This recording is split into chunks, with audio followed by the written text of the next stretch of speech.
Well, welcome everyone. Thank you for joining us today.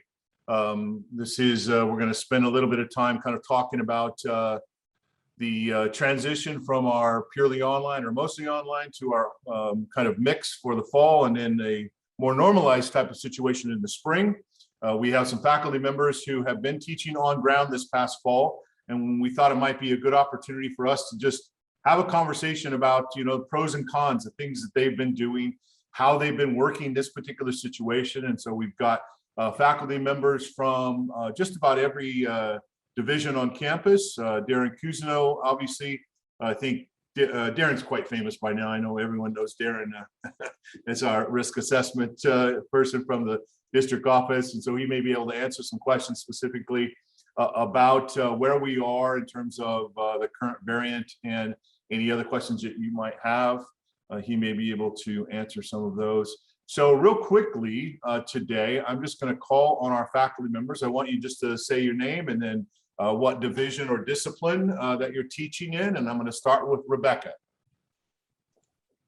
Hi, I'm Rebecca Cherry. I teach chemistry here, and I'm teaching about 50-50 online and face-to-face right now. Okay, great.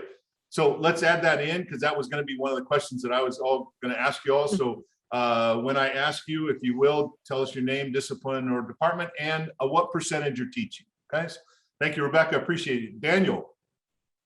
Hi, I'm Daniel Caton. I'm in English, and I'm teaching 25% face-to-face. Fantastic. Thank you. Elizabeth. Hi, I'm Elizabeth Crooks with Medical Assisting Program, and I teach about 50-50 face-to-face and online. Great. Thank you. Paul Gilmore. Hi, I'm Paul Gilmore, and I teach history, and I'm teaching 100% face-to-face. Thank you, Paul. And Keith. Keith Ford, English and we lost got muted. Can you hear me now? Okay. Yeah, try one more time, Keith. Sure. Yeah. Keith Ford, English and Humanities, and I'm 50-50 on ground and digital or whatever distance. Great. Thank you, Keith. Raquel. Raquel Oakes, Child Development Department, and I am teaching 40% in person and 60% still distance ed. Fantastic. And Marty Kamamoto. Hi, Don. Marty Kamimoto from Applied Technology, Automotive and Diesel Technology. So on June 2020, we were doing the courses hybrid. It was the lectures were online, and then the face-to-face was in the labs. So the ratio at June 2020 was 25% online and 80% face-to-face. August the 9th, this fall, we've been back face-to-face ever since. Great. Thank you, Marty. Appreciate it. And Darren, you can't tell us about what your ratio is, but introduce yourself, Darren, please. Hi, Darren Cousineau, Director of Environmental Health and Risk Management, and I am not teaching, obviously, but I'm about 75% in person, 25% remote.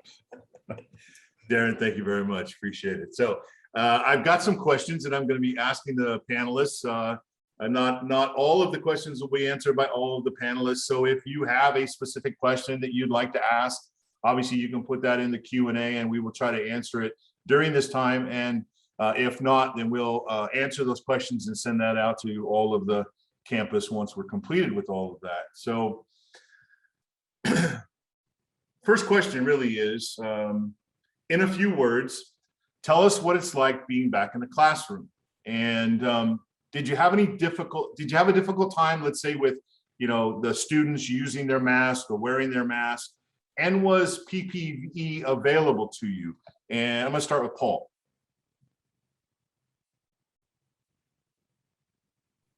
I'm actually pretty easy on this one. I had very few problems at all. Very enthusiastic students, very excited to be back.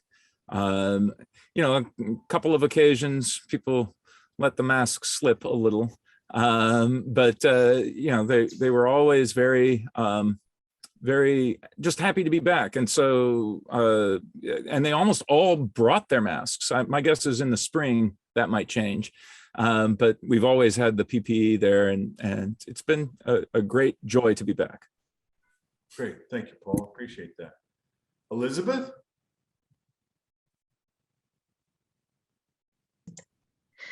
Yeah, actually, my students have always been really good about doing the PPE. It's the same thing every once in a while. You get a student that lets their mask go below their nose or something, and so you have to remind them to put it back up across both the nose and the mouth. But we have, because we're in the medical part, we have sinks in our classroom. And so they're really good about making sure their hands are washed, making sure that they're using correct protocol, and that they are always using the hand sanitizer also. And they've been really good about it. And they want to be safe. They all want to be safe. They want to protect each other, and they are really good about letting each other know, oh, you know, my kids are sick, so I think I'm going to stay home. And they do. They're really good about self quarantining when they think it's going to keep the classroom safe. I've noticed that they do a good job about that too. And so they use the PPE, they use their masks the right way for the most part, and they self-quarantine when they feel like they need to. Thank you. Thank you. Rebecca, you want to add anything to that? My experience has pretty much been the same. So I have 4 labs on campus a week, and the students are already used to having to wear PPE for our chemistry labs. So adding, you know, a mask onto that hasn't been a problem. Every once in a while I have to remind someone to wear a mask, but we've had, you know, we have sinks in our classroom too. We have lots of soap, hand sanitizer, masks for them, masks for us. And yeah, it's been great. No problems. Good, good. Thank you. Thank you.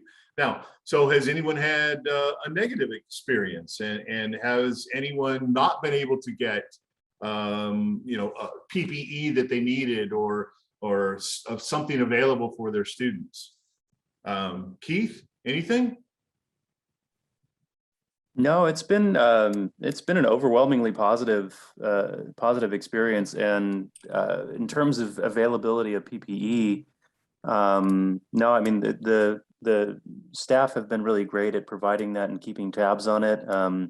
We have those, you know, the buckets of cleaning wipes, and just as we were running out, I thought, oh, I better contact my dean and get another one over here. And then the next morning, because I forgot, there was a new bucket. So I didn't even have to do anything. It was great. Same thing with masks. So no negative experiences. You know, occasionally a student forgets to bring one. I did have one person just kind of run in and say, okay, can I get one? And then just put it on really quickly. That's the closest thing to a negative experience. Good. Thank you. Thank you. Dawn, I'd like to add real quick. So at the Child Development Labs, we had some unique needs for partitions and different PPE. And working with your dean, I'm going to say, is the best avenue. Start with your dean to get that special request in, and then your dean can get it to Omar or whoever else needs, or Darren. We've had a lot of support from Darren and from our dean when we needed something that was a little more specialized for our circumstances. Thank you. Appreciate that. Dawn, Okay. can I also say, I think that the custodial staff has been doing a really great job too at trying to keep up with all of the extra requirements that they've had imposed on them regarding keeping the classrooms clean and keeping them open. So I just want to put a shout out to the custodial staff that's really been working hard and doing a good job. Thank you. Thank you. That has been expressed to me as a concern, is particularly as we come back in a more normalized type of situation, 60-40, 70-30, that cleaning regimen may be a problem. And so it's good to hear that they've been keeping up on it, and that the supplies have been made available for all of you. And I can't reiterate enough, as Raquel said, talk to your dean. You know, if you're having issues with anything, or you can't get something done, please talk to your dean so they can take care of it for you. Okay? Dawn, could I just add something really? Yeah, please. I also want to add that because part of the cleaning responsibility does fall on the students at the end of class to sort of wipe things down and use their sanitizer. The students have been great about that. They've never complained. They don't sort of view it as a chore. They're perfectly willing to do it. and it's become automatic at this point. So the custodial staff, everyone has provided what we need, and it's been cleaned that way, but also just in terms of what we have to do to maintain it after a class, it's gone very smoothly. I haven't had any students resist or just bolt out or something. Thank you, Daniel. Appreciate that. Thank you very much. So next question. What was the feedback from your students regarding meeting face-to-face? Marty? Yeah, the students were happy to come back face-to-face, especially in June of 2020. And we've had positive results as well. So everything is going really well. Marty, have you seen any significant declines in your overall enrollment because of this? No, actually, the enrollment is now growing because word is getting out that we're face-to-face versus Zoom and no lab. So what's helped a lot is students were all under the assumption because of COVID that everything was shut down. And there was a short stall or a short period from March of 2020 until we got everything all situated. And then we were able to come back online June of 2020. And so, yeah, the enrollments are steadily increasing. Word is getting out that we're face-to-face, and the college as a whole is coming back face-to-face as well. So we're seeing an increase of enrollments. That's great. Thank you, Marty. Hey, Paul, you want to add to that? Give me some feedback on what your students are saying to you. Unmute. What my students are saying about coming back? Yeah, about being back. What's the sense of all of this? How are they feeling about being in this particular situation? Well, a lot of my classes are classes that do kind of lend themselves to, could lend themselves to online. So a lot of lecture and, but the wonderful thing is the enthusiasm with which they participate in discussion. It's really good to have folks who are flesh and blood. Seeing these little boxes for a year and a half, I think was, soul sucking in a way that, being with actual people and talking about things and being able to be somewhat informal about it I think has been a real relief to students. Now, there is a kind of retraining that has to happen because they can't turn their cameras off anymore. And so, the idea that you have to be totally present the whole time is something that you have to learn again. But we always had that problem before COVID too, with the cell phones and, distractions and stuff. But this time maybe a little bit more, they're used to just turning you off. Yeah. So there's a couple of questions that have come up in the Q&A. We'll try to get to them in just a second. But Daniel, so tell me about what your students are saying as they've been in class and had to do all of these kinds of things. Well, as I was saying, they've been completely understanding and compliant just in terms of what I could tell just effectively from them in terms of being back. They just, like me, they seem just relieved. And I've had students express kind of a greater sense of confidence in their ability to do things, in their ability to navigate a course, they're feeling that their odds of passing are higher because they're face-to-face, because they just found the technology so alienating, many of them, or they just didn't have the proper equipment or whatever it was.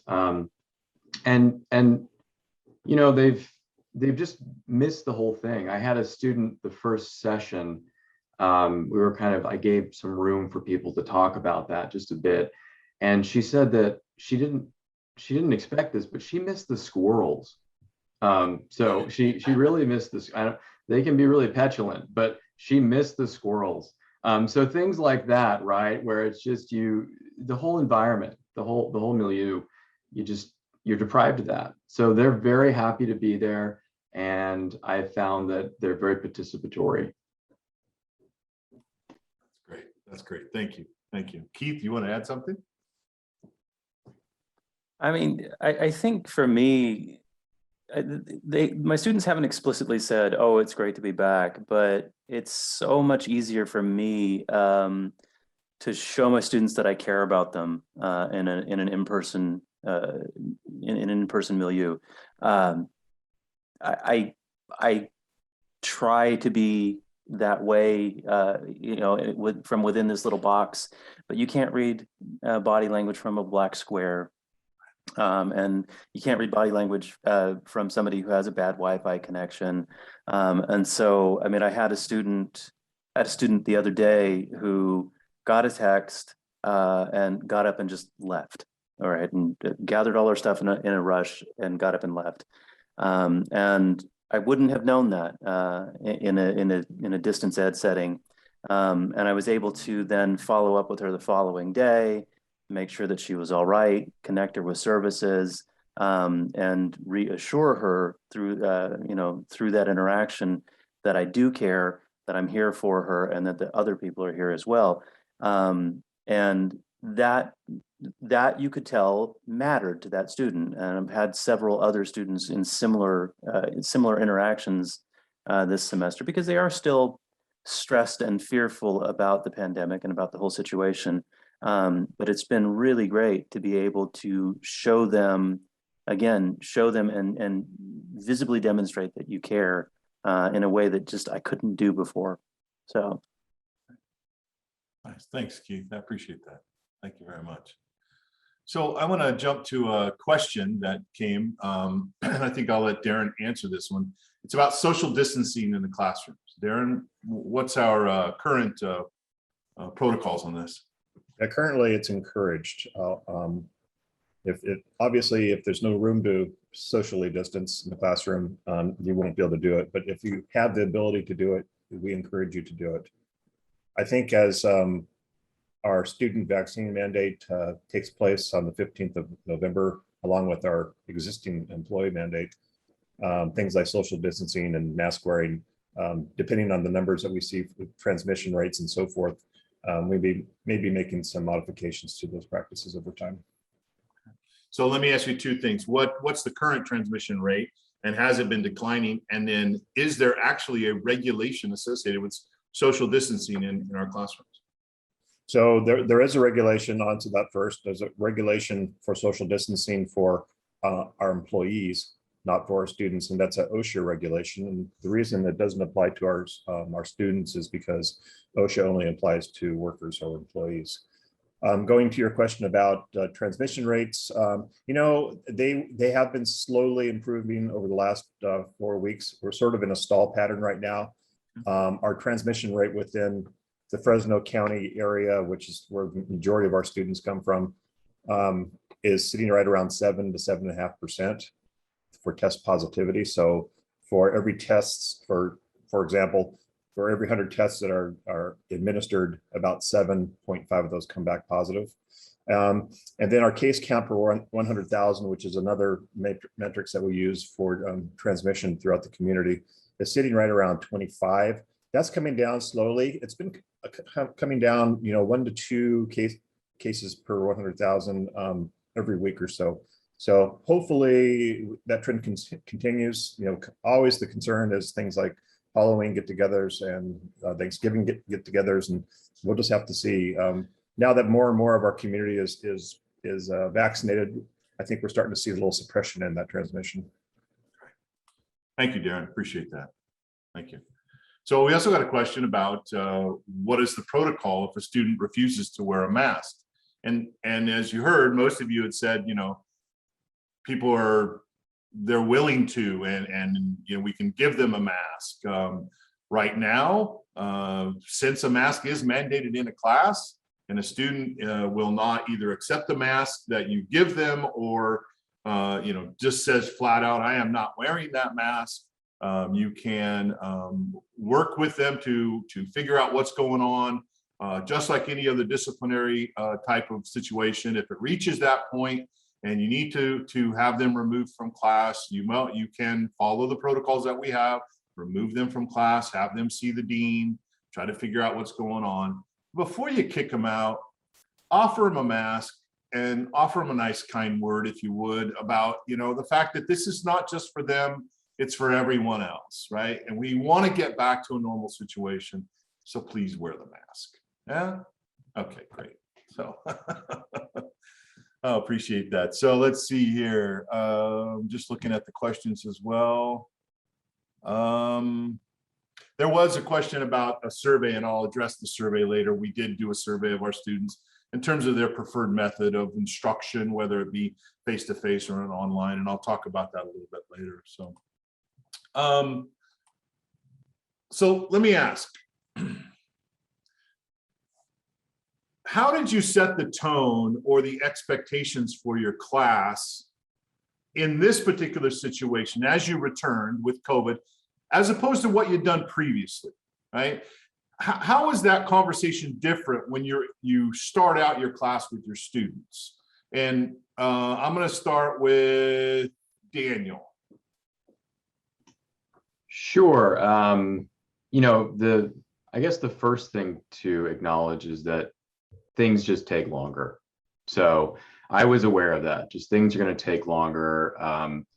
So the first session was really kind of devoted to, let's figure this out. This is the new normal for now, and how do we conduct a class that's conducive for learning and enjoyable, given all these regulations and what's happening. And so what I did was, I talked to them about it. I acknowledged it was weird. I think that's appropriate, just to not pretend that I did, and it definitely it in some ways affected my teaching style, but I acknowledged it was weird. I tried to kind of lighten the mood, and I also gave them a questionnaire the first day, because I have a smaller class, unlike the very large lecture classes, and we do a lot of group work and things like that, direct. And obviously I wanted to maintain social distancing, but sometimes group work is very useful, right? Even if they're sitting a chair apart or something. So I put a questionnaire out and asked them if they objected to doing group work, and if they would object to handling other people's papers, just in terms of passing them pragmatically, but also I often will have people exchange papers and read things in class live. And I just wanted to make sure they were comfortable with how I normally do things. I didn't have any objections. If I had, frankly, I didn't have a plan B. I would have had to figure that out, but fortunately I didn't. But I think a lot of it is just communication and just trying to give them a sense of agency in the whole process, and hoping you can still do what you do nonetheless. But yeah, that was really how I set the tone, just doing that. Thank you. Elizabeth, same kind of question. Tell me how you set your expectations and tone, and how was it different? Well, a lot of it has changed in that my due dates have become much more fluid. Okay. Simply because if a student that has been doing really well, all of a sudden you get an email from them saying, my family has COVID, I can't come to school for 2 weeks, how am I going to pass this class? Then all of a sudden you think, okay, the student's been working really hard, you can see that. And so you start making some things that you did face-to-face, you start saying, okay, well, this component of it I can do online. So you could submit this part online. And when you come back, then you can submit this part that you have to do face-to-face. And I've changed things that I used to only do. I used to say, no, it has to be done by this date, and you have to do it this way, and you have to do it this way. That's changed. My willingness to change the not change the requirement, but how the requirement is fulfilled has changed. They still have to do the same amount of work. They still have to meet the same, for the medical assisting, they still have to show competency in doing all these different skills. But the way that I set that up has changed so that I can accommodate students who cannot come. Not that they don't want to come, but they can't come. And so I've become a lot more fluid. And the students have been willing to be more fluid in the way that they interact with their assignments also. Okay.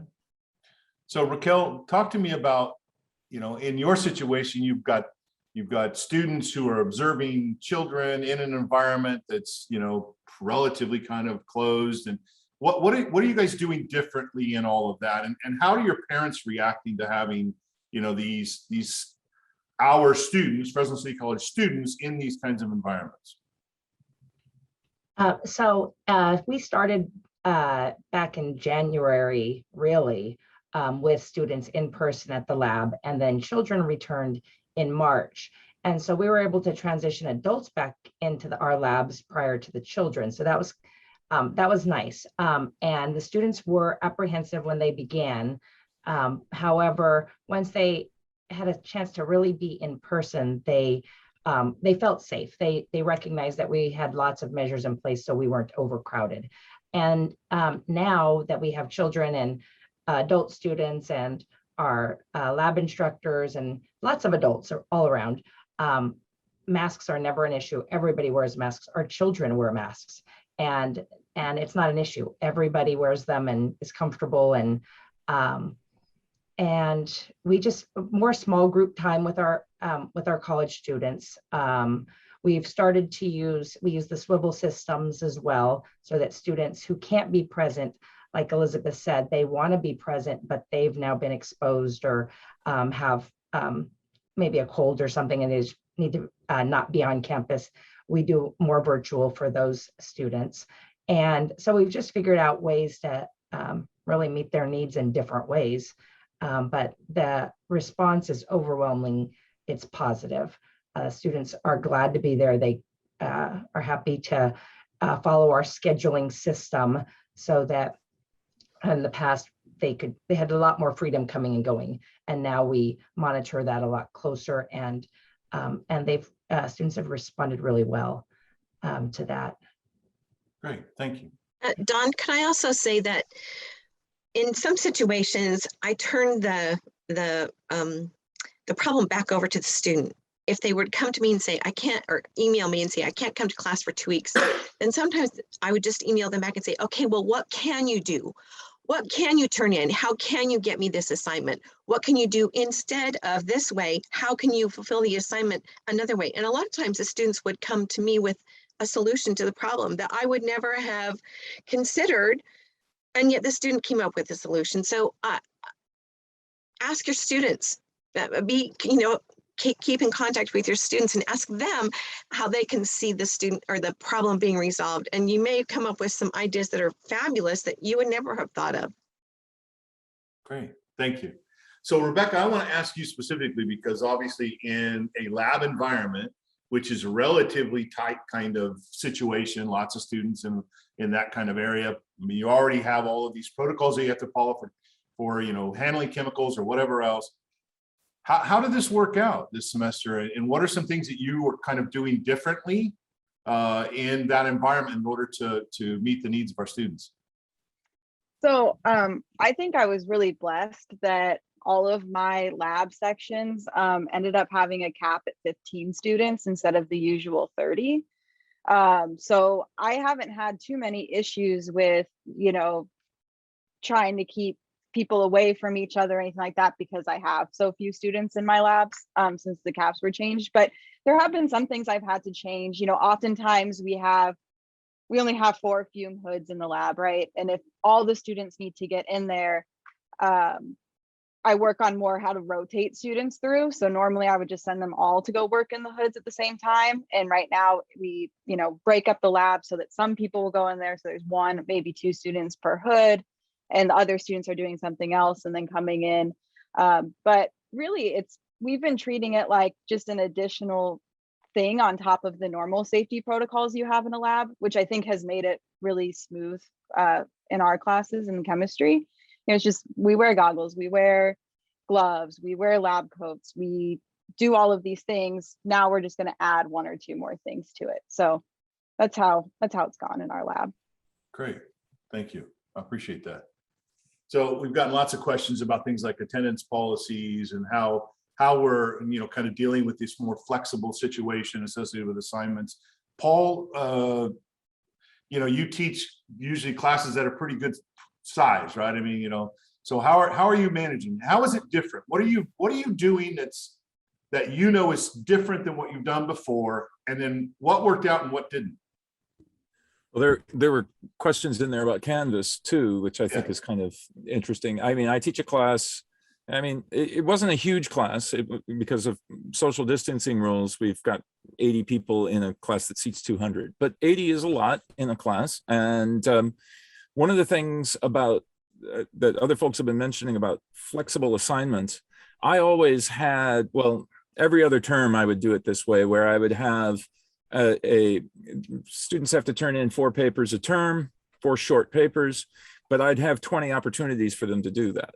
And so that way, if they're, really struggling one week, they know that there's another opportunity the next week to do it. And then that way I also don't get 80 papers all at once, 4 times. Instead, I get 20 papers a week every week, that kind of thing. So that was useful. Canvas has been fairly useful in doing little quizzes that I used to do in class, which I always thought were a waste of time in class. But now I can just, give them a little quiz, a low stakes quiz online. But I think with Canvas, one of the key things to do is to let your students know right away, depending on how you're arranging your course, but let your students know right away, this is a face-to-face course. The stuff, we're going to maybe make announcements on Canvas, but the announcements are in the class, and the class and the stuff is turned in class, and the material is delivered in class. I think maybe a lot of students are used to the Canvas thing and feel like they can just miss and miss and miss because it's all on Canvas, but it isn't. And so you've really got to lay down that it's not the law. It's just this is a face-to-face class. And I think that those items are what I wanted to get across, I guess. Thank you, Paul. I appreciate that. So how about anybody else on how you're using Canvas differently, when you went online, fully online, and now that you're back to this kind of either a hybrid or part of your class is online, part of it's, face-to-face. Keith, go ahead. Yeah, I've been using Canvas. So I guess because I've been close to Darren and close to everything on the district side, I've been really paranoid about possibly being yanked away from being face-to-face and being put back online. Really paranoid, right? And so I'm really happy that it hasn't happened. I'm happy that mitigation efforts are going well. So from the very beginning for my face-to-face class, I've been using Canvas as a kind of repository for all of my instructional materials. And I've just been updating it as I've been going. So the students know that no assignments are turned in via Canvas. Everything's either in person or by email like I used to do. But all of my lectures are there. All the PowerPoints are there. Any kind of extra contextualizing things that we do, all of that's there. So it was more, again, out of that paranoia of like, well, shit, what if we get pulled back? I want to have this to refer to. So that's the difference, right? So it's not, there's no quizzes or essays or exams there like there were, last fall. But everything else lives there just in case and for the students to access. So can I jump in really quick? Go ahead. Rebecca, then Raquel. Okay. Just because I think I'm a little bit different than Paul or Keith in this, that I am actually still having my students turn all of their assignments in online. Now, these are lab reports, right? So they would normally be papers that they'd print out and turn in, but I'm having them turn them all in Canvas. And I think it's worked out really well for all of us. And I plan to continue that even if we're 100% online or face-to-face, excuse me, because then I'm not carrying papers around. I don't have students showing up to class late because they're trying to print their report right before class. They submit it online. SpeedGrader has been great, and the students have gotten used to getting feedback that way. So I actually plan to use Canvas more than I used to when we're back face-to-face, though not to the extent, that we were online. But the students are used to it, and they haven't said anything about it. They're like, cool, we're used to that. Just turn my stuff in online, no big deal. So. Good, thank you, Rebecca. Raquel? And I'm similar to Rebecca. I was just going to say I'm still fully using Canvas for students to submit their assignments. So I'm not collecting a stack full of assignments. Students can turn them in person if they'd rather print them up and bring them to class, but I haven't had one student do that yet. But I do give them both options. And then for quizzes and exams, I'm continuing to offer them either in person or online. And again, all the students are happy to take them online, which gives me more time in the class. So I don't have to devote a whole class session to a day of just exam. So it has increased the contact I have with students for lecture. And so far, so good. Students have been very responsive to using Canvas. But again, I give everybody that option of in person, take your exams, quizzes, or turn in assignments if they're not comfortable going to Canvas, because I don't want them to have to go to Canvas if they're not, if they're not interested. But I really like the style. I like the way it's played out to kind of do a combo. But I do not post my lectures. I'm not recording lectures, so the students do have to come to class, and our discipline lends itself to active learning and being in person. So that was one of the reasons why we were kind of really pushed to be back on campus. Great, thank you. So let me ask that question. How many of you actually record videos and post them up into Canvas, or did prior to you kind of returning? Just let me see, raise your hands, post video to Canvas. Okay, so a couple people are. We've gotten some questions in the Q&A about that, whether or not people are actually doing that. Marty, go ahead. Oh, is that you raising your hand? Thanks, Marty. Yeah. I didn't quite understand. I mean, I don't post any videos anymore, but I always posted when I was online. That's right. Yeah. Okay. Right. Yeah. Same for me. Right. Same Yeah, there were people who were asking, are you posting your videos in Canvas? And so a lot of people were doing that previously. Now that you've returned, are you still going to do that kind of practice potentially, or will there be materials that you might do in that way? And the reason I'm asking this is that in what both Rebecca and Raquel have said, is that there's this idea that we can supplement the things that we're doing in a classroom by utilizing these tools. Our students have become used to it, but they have this preference for sitting in front of Paul Gilmore and listening to him lecture. That's what they want to do. They want to come to class, but they want to be able to get those materials. They want to get the PowerPoint. So I think what we'll see is Canvas and its usage in non-online classes will increase. My thought. I was going to say, I do that too, is I'll post PowerPoints or things that are bullet points of my lectures that we've done in class, just to help students review. And sometimes I'll even post partial lectures, maybe not the entire lecture, but part of it that I want the students to focus on. Or if we have had a large number of students that couldn't be there, then I will post the lecture online so that those students can participate in the lecture also. So it's both. I go back and forth with both. I do face-to-face and online lecture, both. Great, thank you. Can I just add one thing? Go ahead, Daniel. Sorry, Paul. Daniel, then Paul. Sorry. I was just gonna, another advantage of doing some assignments online, submissions, sort of similar to what Paul was saying, I think, with low stakes quizzes.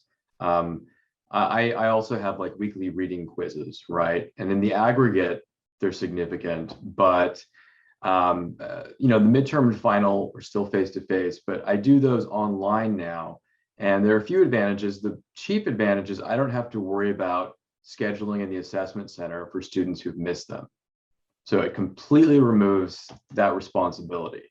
They have a window of time in which to do it online, and that solves that. So. Okay. Thank you, Daniel. Paul? Yeah, I'm nervous. I'm always nervous about putting too much online in a way that allows the student to feel like it's okay to miss the class. Yeah. Especially, I've got 2 sections of modern US history this term, and perhaps this would be okay with one of those sections, because these folks are, we're all among friends here, they're like bumps on a log. They're just not really very active. The other class, though, has enormous amounts of chemistry, and they're incredible the way they talk in class. And I mean, it's the same class. And I would be very nervous about destroying that chemistry by allowing, you know, like a third of the class to miss all the time because everything's online. And so, I mean, for me, that's kind of the key thing. You want to keep that chemistry in the class. You want to let them be as much of the class as you can possibly make them. You know. Thank you, Paul. Appreciate that. So I think this is the question I asked about the expectations and setting that expectation of what what you're going to be doing in your class and how you're going to perform that. If it was different than what you've done prior to that, but it sounds like, you're just establishing what we're going to be doing. You need to be in class. This is a class that is a face-to-face class. I'll give you some materials, but you need to be here, right? So great. Thank you very much. Paul, tell me, no, let me go to Marty. Marty, is there anything that really, sorry, Paul, cut you off there. It's like, oh, damn, I want to answer. Marty, was there anything that you the light bulb went on associated with the way that you had to change something for your class? Like Daniel mentioned group work, right? I mean, there could be students who just say, hell no, I'm not doing group work. I don't, I'm already crazy about coming to class with sitting 6 feet away from people. I don't want to do group work. Marty, was there anything that kind of hit you that you had to change in how you did your class? What we changed was we started to set up lab vehicles and set them up like the training centers.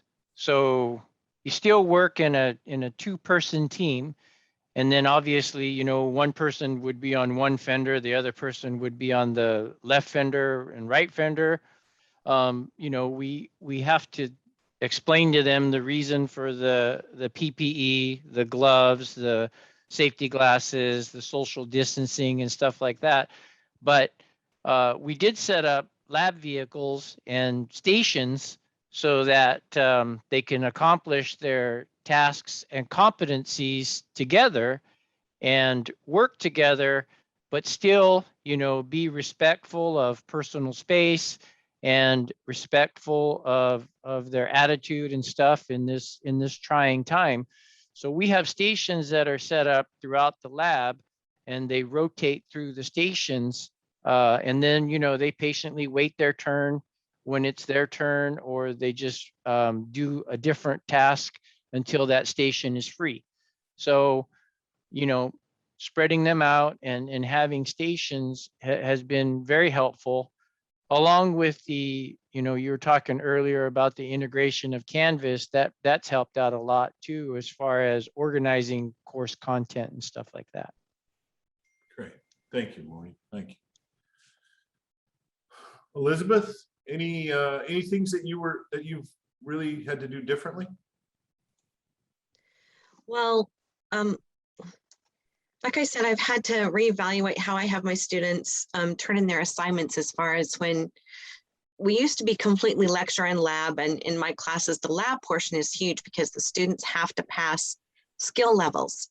And now that the lecture is online and we still meet in the lab and they still have to do skill levels, the thing that's changed is, again, making sure that lecture portion has been assimilated so that they can come in and do the lab, because they have to have listened to the lecture before they can do the lab and understand how to do it. So that's changed in that now when I post things on Canvas, I post it so that they have to go through and do their assignments in order, and they have to have completed those assignments, and then I check for them and prior to the lab. And if they haven't completed the assignments, then they have to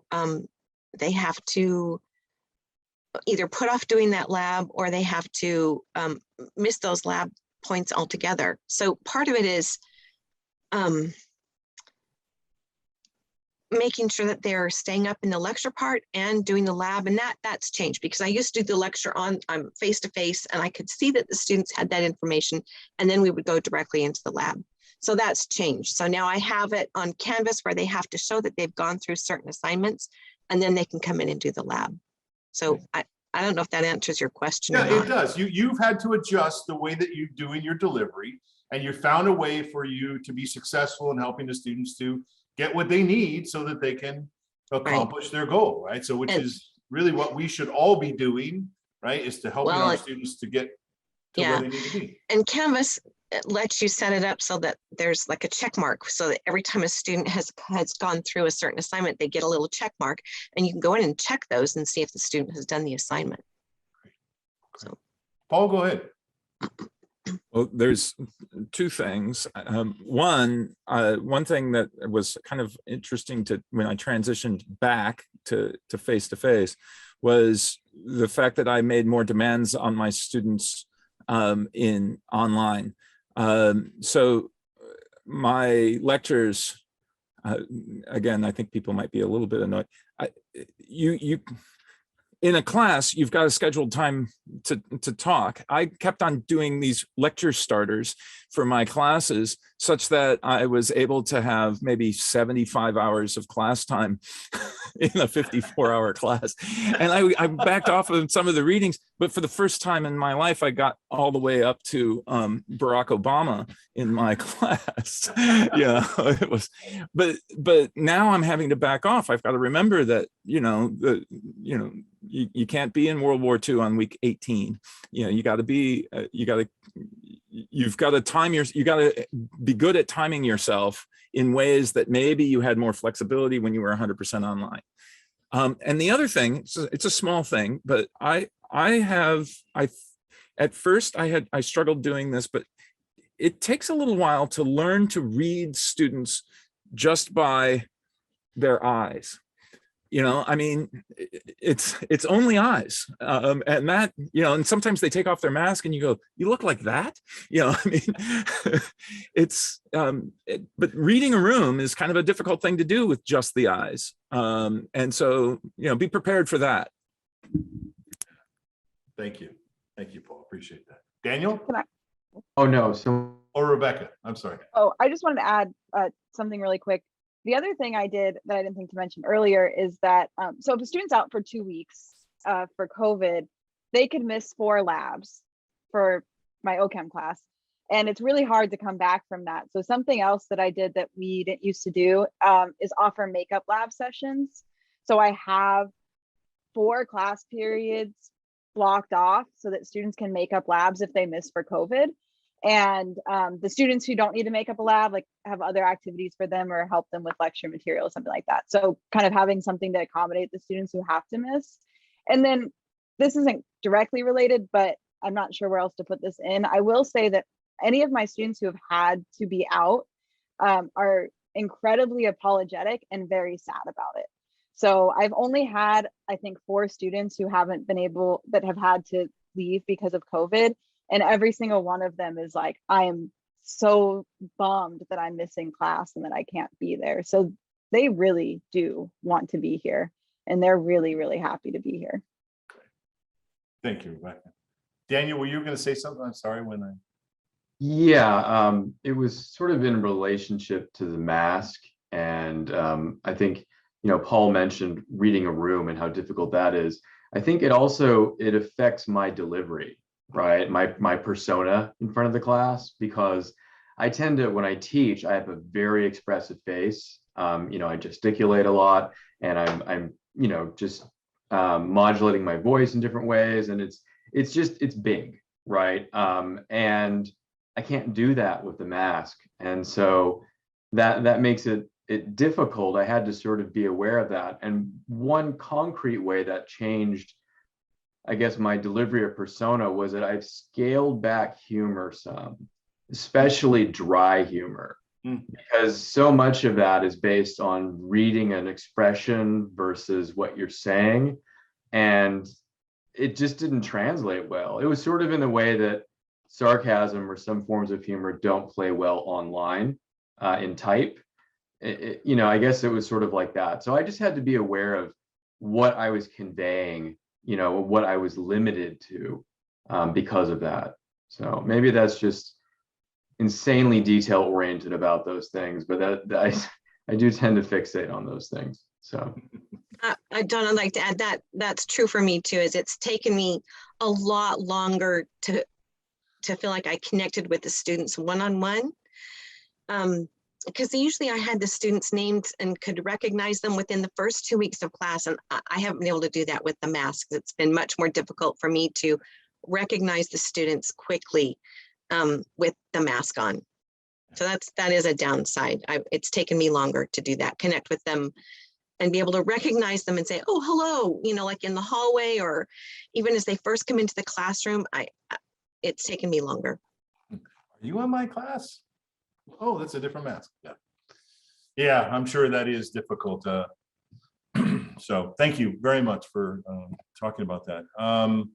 So kind of the last question, and I'll give you all just, you know, give me a minute, 30 seconds to a minute. Are you glad you decided to return to a face-to-face instruction method? Rebecca? Yes, I can't say yes enough. It has been amazing to be back. I, you know, don't feel just depressed all the time, you know, when I'm working anymore. I did not realize how much I missed it until I was back though. And I will say I was very, very nervous to come back. I had my shot back in March, but I was still, I was just nervous. I wasn't sure. And I was like, I don't know how this is going to go. And it sounds like there's all this red tape and, you know, what if I get sick and what if the students get sick? And so I had so much anxiety coming back, but it went away in the first class period. I was just like, oh my God, this is what I wanted to do, you know, for my job. I'm so glad to be back, so glad to be connecting with students. I wish I was 100% here, and I can't wait next semester to be 100% back. So yeah, resounding yes. Very glad. Thank you. Thank you. Keith? Yeah, I mean, me too. You told me to keep this PG-13, so I'll just say hell yes. I mean, I knew that I missed face-to-face. I didn't realize how much until that first day. It was so great to be back, and I'm so very done with teaching online. You just can't relate in the same way. At least I can't. And I've been teaching online since, I don't know, 2014, 2015. So I've got plenty of experience with it. It wasn't a new shoe that I had to make fit. I just don't like the shoe. I am tired of it. I want to get back face-to-face 100%. I'm really looking forward to it next semester. I requested it for next semester, and I'm happy to see that it worked out. Yeah, it's been wonderful. That's great. How about any anxiety, trepidation of the return as Rebecca had, and when did that go away, or did you have any? I mean, it was a little bit like getting back on a bike after a while. It was, I think I had a little bit of jitters the first day, but I kind of already always do I think everybody does when you come into a new classroom with new students. You know, you're not sure how they're all going to interact with you. They're all new people. So maybe that was a little bit more pronounced than before, but not much. And it went away that first day. Great. Paul? Well, I guess I was a little bit nervous too, I suppose, but it was the sort of butterflies that happens every term. This term, there was a lot of, I guess I felt a lot of solidarity because I expect to see tumbleweeds on campus today. I mean, on Friday, you know, I do my 9 to 12 and I'm the only one here, it seems, you know. So it's a little bit strange still, but no, it's incredible. I loved it. I love it. The problem was I was living at work, you know. There was the whole idea of working from home. Well, the novelty of that, falls away. Yeah. And then I was living at work and couldn't separate the two things. And face-to-face, yeah, no, this has been great. And I'm going on sabbatical next term, and I'm really, in a way, kind of sorry. No, well, not sorry, but I know in the spring the campus will be livelier, and I'm going to miss out on that, and that's too bad. But I love it. Thank you, Paul. Raquel. Yeah, I was so glad to be back on campus. And in fact, when we planned around having this webinar, I had mentioned to our dean that an important piece is actually being here on campus. And I would have liked this session to be in person because I can't express how good it felt when we came back for opening day and had people in person and ate, had lunch together and had, we became a family again, which I think that was a big absence being online. And so I encourage those of you who are on today, come to campus, hang out by the fountain, do those things that you really enjoy because it does help ease the anxiety. Like, okay, this is the place that I love to be. This is that place that I was so excited to be hired by and be on campus with students. And that energy I think it will guide you or it'll support you in feeling more comfortable in your return. And the students feed on your energy as well. You expressing how excited you are to be back, the students certainly feed on that. And I will say the anxiety I had coming back had to do with whether the systems were going to be in place to keep everybody safe.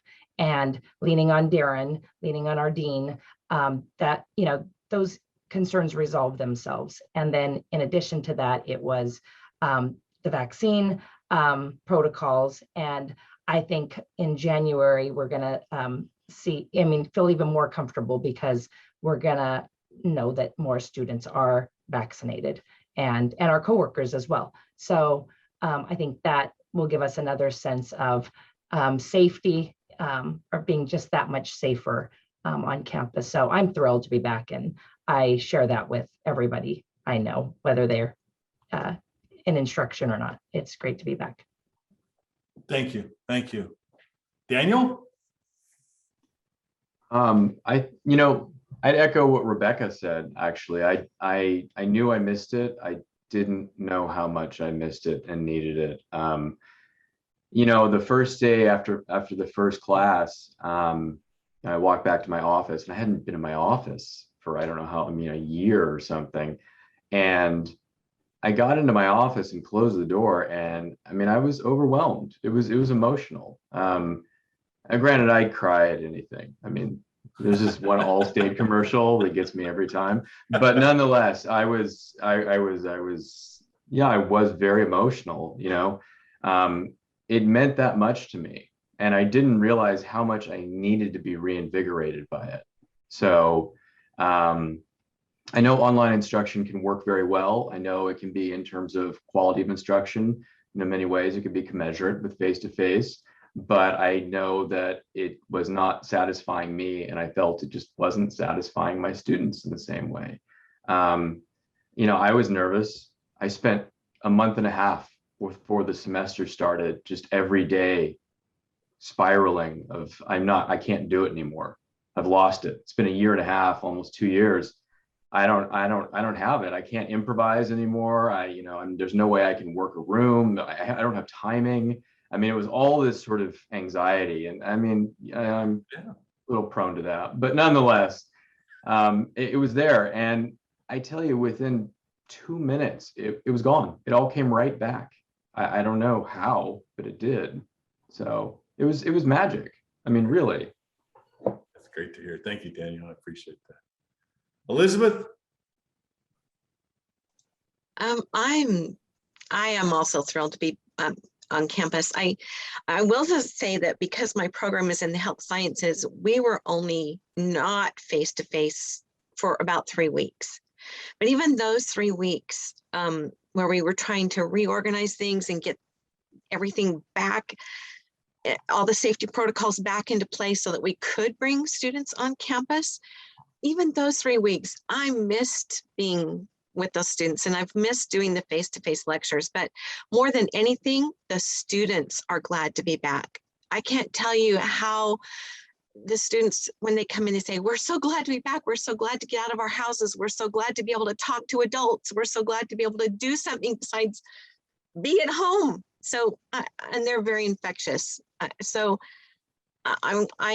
really glad to be back on campus, and the students are really glad to be back on campus.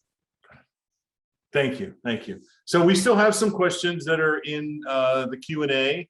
If panelists, and some of you have answered some of those, I appreciate that. You take a look at some of those, maybe you can answer some of them specifically from, I guess, your point of view. If they're related to things like a particular protocol, I can make sure that between Darren and I, we answer those.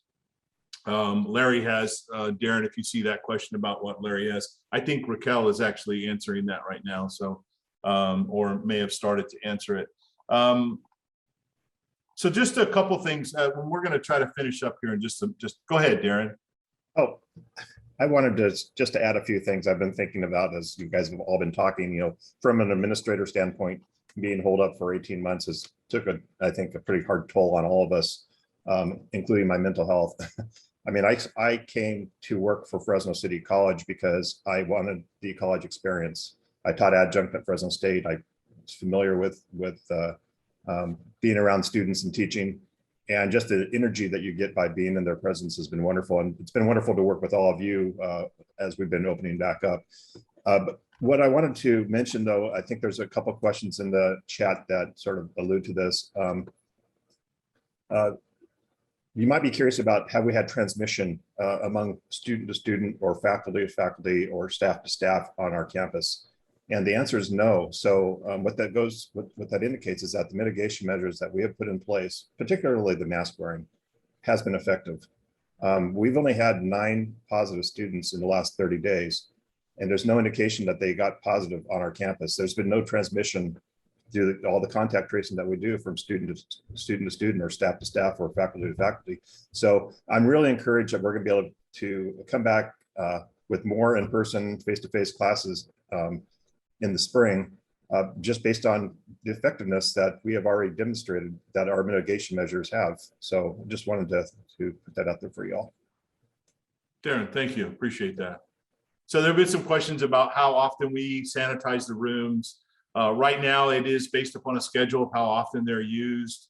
I'm not sure that they will get necessarily sanitized every evening.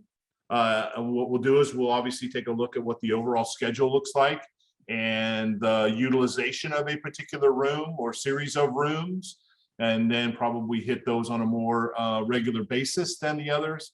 There were some questions about things like sanitation materials, so that you can sanitize your areas.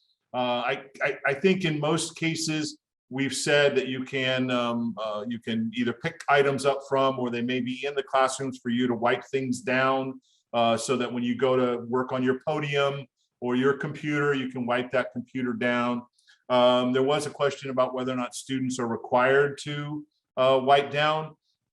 They're not required, right? You can't force them to help you clean, but by the panel, how many of your students have just said, hell no, I'm not helping you do this, right? I mean, have any of them said no? I'm 0, right? I mean, I think they also understand the importance of a clean environment and, making sure that the next person that comes in has a clean environment in which they can work. They would expect that same respect, right? And so again, if you run into students who are just saying, absolutely no, I don't do that, that's not part of my job, okay, right? And then I think you have a conversation with your dean to see if there's a way for you to get that area cleaned maybe more often or something, right? I don't think this has been a real issue. Anybody on the panel, have you had any, issues with any of that? Okay, all right. There are spray bottles with sanitizer provided in each classroom this semester, and I encourage students to sanitize their own space as they enter, just if they choose to. Yes, we sanitize in between classes when we can, but and students come in and they spray down their own space and then set it back down, and other students help themselves. So. And I was going to say there's hand sanitizer in every classroom too. And I always, well, our classroom protocol is for them to sanitize their hands when they enter the classroom and then again before they leave. Okay. So. Okay. Paul, did you want to say something? You're like me, you got to get closer to the screen to see it, or is that? No, I was just reading the Q&A, and I was trying to see what the Q&A said. That's all. Great, thank you. Oh, but hey, Office hours, folks. That's something that has, I mean, I meant to say this before. When students miss, like if they miss 10 days, really push those office hours. I've had students come back and just, you know, and I just talk to them the whole office hour. It's been great. Lots more visits on office hours. Yeah, thank you. Thank you. And there was some good news that came out of a recent conversation with Cabinet about the availability for our adjunct to get their office hours. I think this was already in place before. Am I not saying that correct, Keith? Wasn't it? We already had this in place for the adjunct? No, we didn't have that in place until about week 5. Okay. Yeah. So. Okay. So we are going to be able to do that. There have been some questions around things like, you know, what happens with our students. They have a October, my apologies. They have an October 15th, excuse me, November 15th deadline for this. There is now a portal that is available. It's the Student Health Portal for the district. I am going to be working with Michael, Takeda, and Tom Borjani today about an email that we're going to put out with some information about some of the things around that student portal and some questions that we've gotten today. I'll probably try to address in that as well. How you can direct your students to the portal so they can do their reporting. As of right now, students who do not get their vaccination and report that vaccination will not be allowed to take an on-ground course in the spring. Right, so please encourage your students, if they haven't been vaccinated, to either get vaccinated or report. They can also do a medical or religious exemption, right? They have that ability to do so. There is a process in that website that we'll send out later on today, the student portal, that allows students to be able to do that. But we are going to be preventing them from taking any on-ground class in the spring if they have not reported that they've been vaccinated or have a medical or religious exemption. So we're trying to minimize the potential impact to you as faculty members in your classrooms as well. And we'll try to, and look, right now we're doing about a 70-30 split on 70% on ground, 30% online. That might shift a little bit, again, based upon the total number of students who actually claim, you know, they file their status. We have to adjust that a little bit to offer a few more online classes than face-to-face. Then we'll do that. We'll make the adjustments. But right now, the ship is sailing towards a 70-30 kind of split, folks. So that's what we're doing. And unless things get really bad and Darren says, whoa, you got to stop, we're moving forward. So, okay. Anything else? Anything for the good of the order from the group? And we're going to get done a few minutes early then. There was one question that I wanted to answer from Bridget Haney. She had asked about doing fluid assignments, because I talked a little bit about that.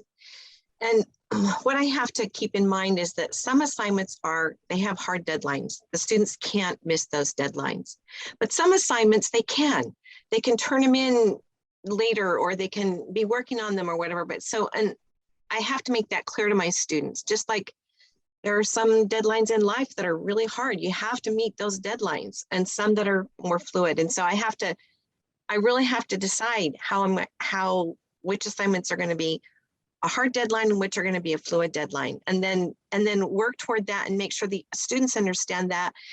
And if they need some fluidity in those assignments, if it's at all possible to help them keep up in the class or pass the class, then yes, do that. And it makes more work for me. I will be the first to admit that. It makes more work for the instructor, because you have to keep going back and checking to see if a student has turned an assignment in. But if it helps the student pass that class where they would not otherwise pass the class, even though they've tried to, then why not? Thank you. Thank you. I just wanted to give just a general answer to some of the questions I saw. I saw a lot of questions like, what are your plans if a student misses this, or what are your plans if this happens? And I'll say, if you know me, I'm generally a very anxious person who's constantly like, what if this happens? What am I going to do? Right. And somebody gave me this advice before coming back, or while we were still online and we weren't sure what was going to happen. and it's really helped me, is that I don't waste your time trying to figure out what you will do for every circumstance, because most of them aren't going to happen.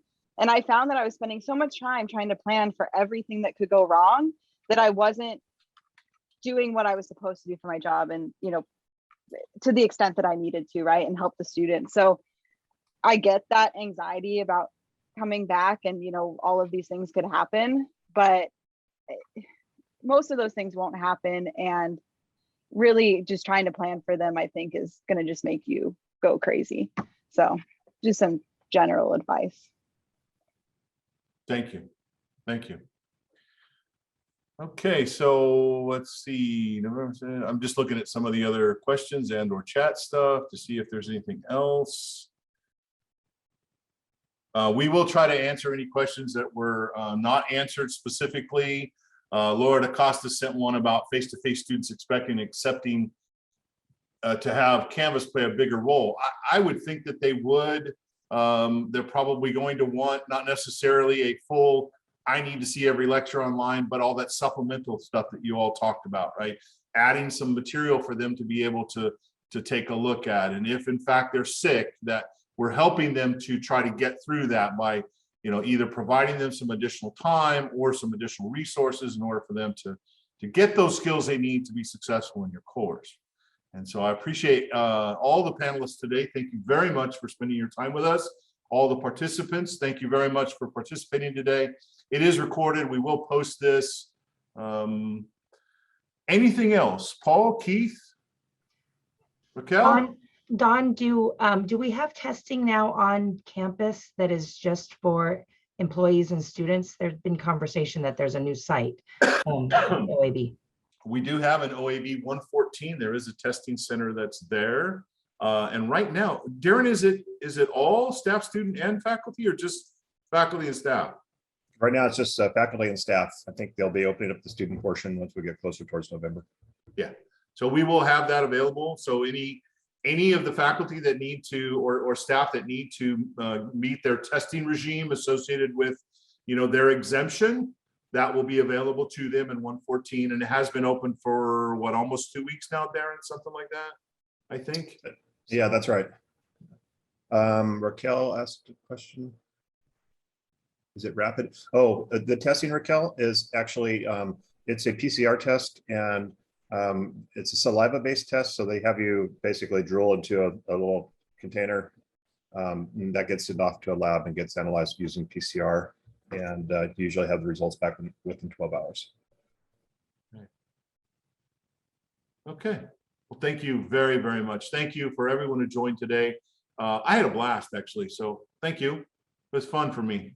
So thank you again. Have a great day. And if you've got any questions, reach out. Okay. We're here to answer. So thank you. Have a great day.